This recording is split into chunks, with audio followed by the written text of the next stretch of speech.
Hello friends, Steve Stockton here with you. Welcome to our latest video. In this episode, we're covering the mysterious case of a whole village of children that went missing while picking berries in Yacolt, Washington. Now, Yacolt, Washington, strange place I've had the pleasure to visit on many occasions. First time I ever passed through there before I even knew anything about it, I felt that the place was off, and my traveling companion agreed. The name Yacolt literally translates to a place of evil spirits or haunted place in the language of the Klickitat. No one is certain why the area has such a mysterious name, but it's speculated that a tribe that occupied the area long before white settlers came along, the Klickitat, and gave it that name. Now, we in this community all know that clusters of berry pickers dot many of the missing persons map. Perhaps none are more mysterious than the story of the missing Yacolt, Washington children. Now, to understand how the children went missing, we must first visit the history of the area in which the incident happened. In 1901, a massacre between two local tribes, the Klickitat and the Willamette Indians, took place near a lush green forest where blueberries and wild strawberries grew in abundance. The Klickitat claimed the berry area as their own and fiercely guarded it. They journeyed there as a tribe once a year in a pilgrimage to gather berries. On one occasion, though, the Klickitat found a group of Willamette tribesmen in the berry field, and a massacre ensued, with the Klickitat being the victor of the battle. All the Willamette were thought to have been slaughtered, but a young maiden from the doomed tribe managed to escape into the forest. Upon their return the following year, the Klickitat heard an ethereal female voice singing the Willamette death song from deep into the forest, and upon entering the area where the singing was coming from, saw the ghostly figure of the lone surviving maiden disappear into the woods. The singing continued, along with sightings of her at random intervals. It was surmised by the Klickitat tribesmen that she was a ghost of her people, sent to enact revenge for the slaughter of the tribe. As mentioned previously, one of the translations of the word Yacolt is spirit. In the early 1800s, epidemics and plagues swept through this area and much of the Pacific Northwest, leaving the settlements that were established in the Yacolt area decimated.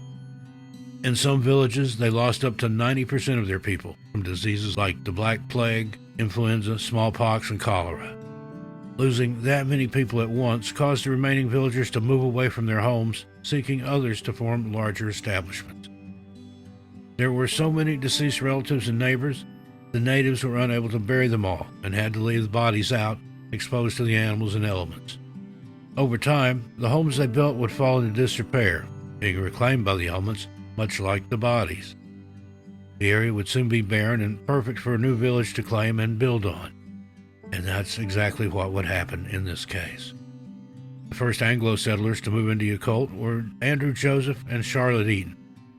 In 1852, the Eaton family left Wisconsin in search of a better life. Before landing in Yacolt, they had lived in a small settlement on the Lewis River.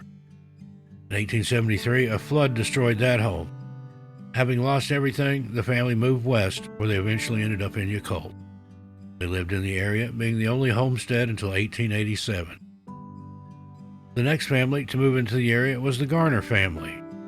Shortly after, more settlers moved to Yacolt, and the once Eaton homestead was now growing as a town.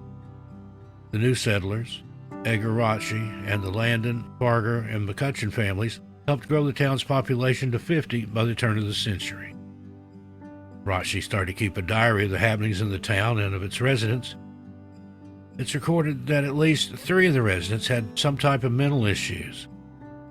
Having a good population and starting to prosper, the town of Yacolt was becoming a popular place to live. It's rumored that the townspeople were very welcoming to newcomers, often helping them build homes and cooking large meals to feed the volunteers as well as the new family. As the town grew, Rotche continued to keep a diary of the curious residents, even writing about a man that claimed to be chased by little witches and was haunted by a spirit that talked to him. Being heavily involved in the gossip and all other news in Yacolt, Rotche detailed other mysterious cases that were rumored to be happening around town. Another of these stories had a resident saying that he had visions of oil on his land and was also being haunted by little witches. A third townsperson was admitted into an asylum. The reasoning for this is unknown, although it seems there was something off about the town even then. As if these stories weren't weird enough, there were several illnesses that swept through the small community, affecting many citizens, such as cancer, the origin of which no one could explain. Yacolt was also known as the Town of Fire. It appears the town was cursed from the first battle by the natives until the turn of the next century. One of the worst fires in Washington's history struck the area and raged from September 11th through the 13th of 1902. Dry winds upwards of 60 miles an hour blowing through 3 counties aided in the fire that destroyed just shy of 300,000 acres and taken the lives of 38 people. At least 146 families' homes were burned, displacing these citizens. Many grabbed what they could, loaded their wagons, most barely escaping with their lives. Now, the Yacolt proper was mostly untouched by the fire. Buildings survived with little to no damage. However, several farms were leveled and their animals perished. There were only a few families left after the fire had devastated Yacolt. They would not yield to the fire's terror, rebuilding the town and deciding to stay. The circumstances surrounding the fire were mysterious, but it did provide a unique opportunity for the remaining residents. There were a lot of scorched and dangerous trees known as widowmakers. A man by the name of Frederick Weyerhaeuser decided to make a business using the trees for timber to help rebuild the town, and business was good. The affected trees covered much of the surrounding lands, and they were there for the taking. This also helped keep people safe, as these trees were dangerous and could fall at any moment. Felling so many trees required a lot of help. Loggers came from far and wide, hoping to work for Weyerhaeuser's company. The town was rebuilt, and the surplus of trees were sold to paper mills. About the same time the lumber business was taking off, the Yakima Railroad finished an extension of track running from Battleground to Yacolt. This caused the population to explode, and it was now easier to move the trees on trains across the country. In 1908, Yacolt became an incorporated town. Now let's visit more about Yacolt and the supernatural. As we've explained, it's no secret that Yacolt is a mysterious area and has had many tragic events in its history. One resident, just 11 years old, named Chloe Zafont, started to see apparitions in her home. It started with a ghostly woman that would visit her bedroom, and a red-eyed man that would thump up and down the family's home stairs and stand at the foot of her bed, staring at her while she slept. Another tale talks of a ghost that likes to shake the tables of a town pub right in front of customers. I've been in this establishment, and it does indeed have a strange feeling.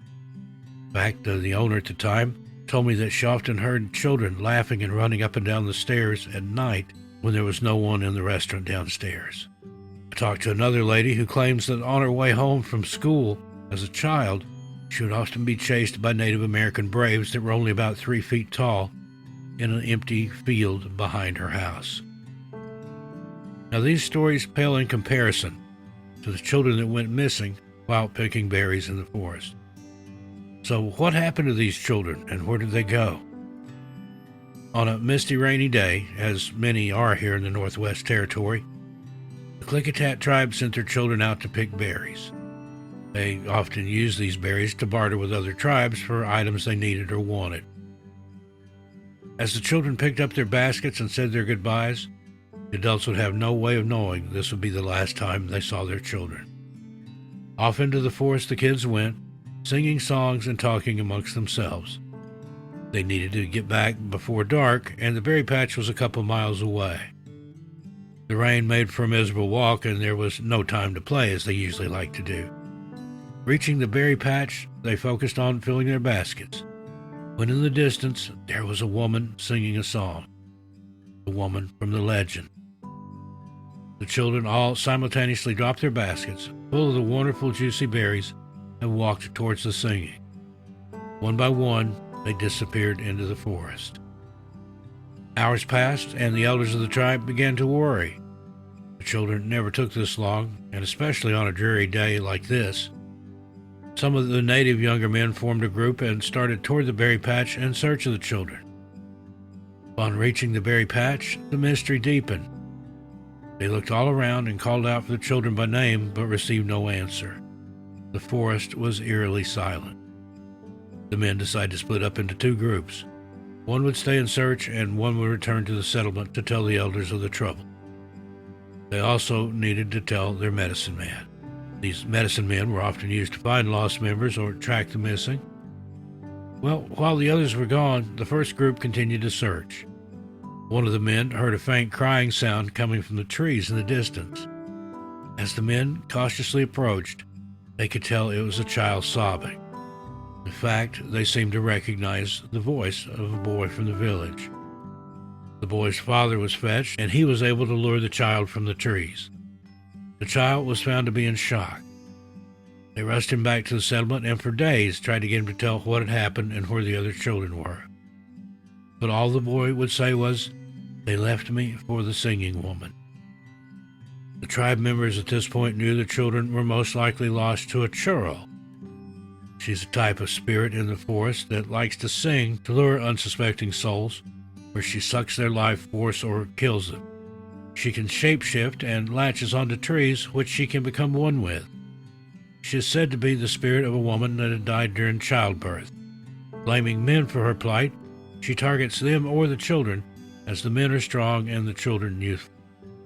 She's an extremely ugly creature with a forked tongue that's also black and uses it to cast spells to lure kids.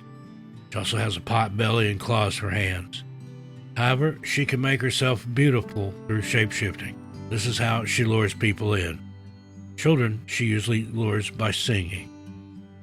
Not long after the tragedy of that rainy, miserable day, the Klickitat tribe completely vacated the area, calling it evil and cursed.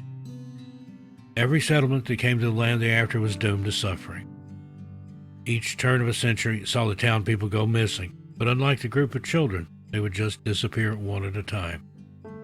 Many more tragic circumstances would ensue. Strange deaths, crop failures, and as we spoke of, the fire known as the Yacolt burn that threatened to destroy the entire town. Today, Yacolt, Washington is a thriving little town, having tripled in size since the 1900s. There are stores, coffee shops, places where you can purchase art. You can even visit local farms for fresh meat and produce. Although there have been some Bigfoot sightings in the area recently. But Yacolt will always be known for the mystery of the missing children of the Klickitat tribe who disappeared while picking berries. Well, there you have it, folks. What a strange tale. If you're in this area of the Pacific Northwest, be sure and visit Yacolt. See if you don't get a strange feeling inside the town. I look forward to your comments, but please keep it friendly and respectful.